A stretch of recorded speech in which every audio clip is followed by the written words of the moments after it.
In the middle of the psalm, notice this, no change in circumstances. David bursts into a refrain. He says there in verse 5, "Be exalted, O God, above the heavens.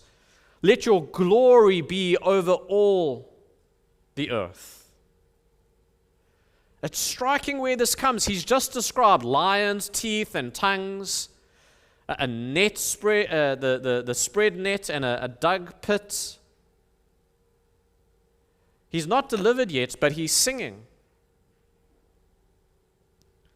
Logically, verse 4 should lead straight into verse 6 about the pits that they're digging. But David cuts right into this, and in the middle of the song, he has doxology, that's praise. It's as if God's worth won't let him continue without stopping to look up.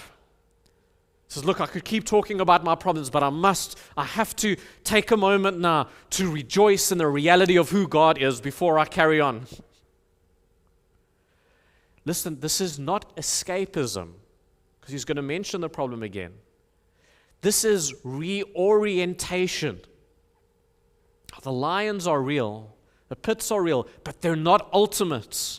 There is a throne that's above every threat.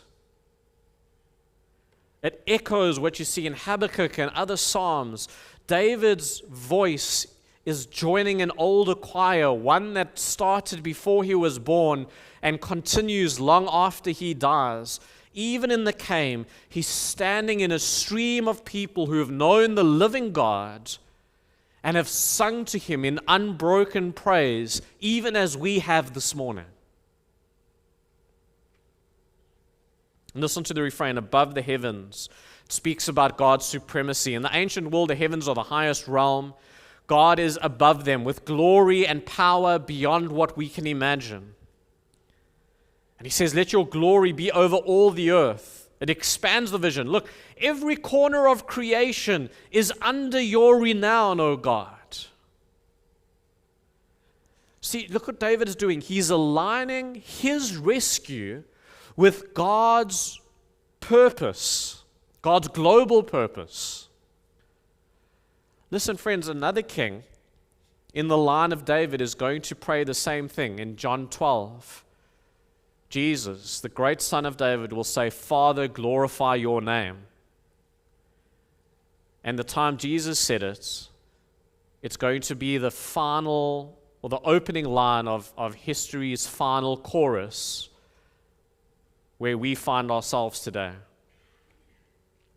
But again, here's the surprise. In the cave, David's deepest concern, listen, in the cave, in the turmoil, his deepest concern is not his own safety, but God's exaltation.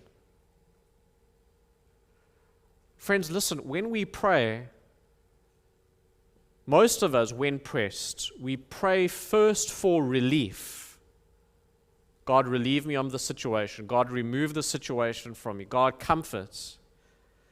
David still needs rescue, but look, his lens has shifted. It shifted from, will I be delivered, to, will God be seen as truly as he is?